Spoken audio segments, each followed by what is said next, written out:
Я вышел сюда, потому что продолжается неправильная внешняя экономическая политика. Почему не принимает Европа Турцию? Она боится. Что мы-то не боимся? Строить им там и усиливать их чем? Атомной энергетикой. Вы представляете, что мы делаем? Они должны у нас покупать излишки нашей атомной станции. Вы в Волгодонске достроите еще несколько блоков. И пустите эту энергию туркам. Вы строите, мы им построили нефтеперегонный завод в Измире. Не надо, в Туапсе нефтеперегонный есть. Пускай ждут баржи с мазутом на турецкий берег. Все неправильно делали. Турция 70 лет назад население было 17 миллионов.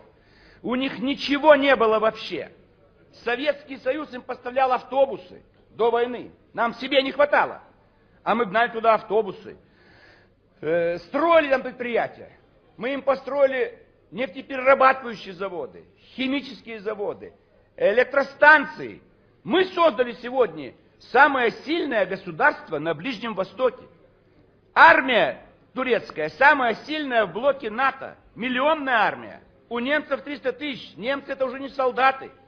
Турецкие солдаты основа сухопутных войск НАТО. 150 миллионов турок через 30 лет.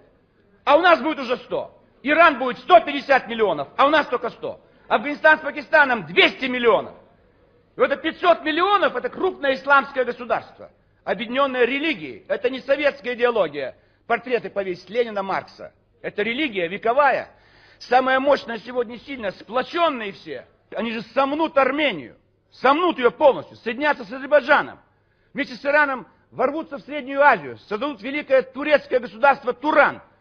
И великое исламское государство вместе с Ираном, с шиитскими частями Средней Азии, Азербайджана. Вы понимаете, что они против нас с удовольствием объединятся? Потому что мы христиане, а они все мусульмане.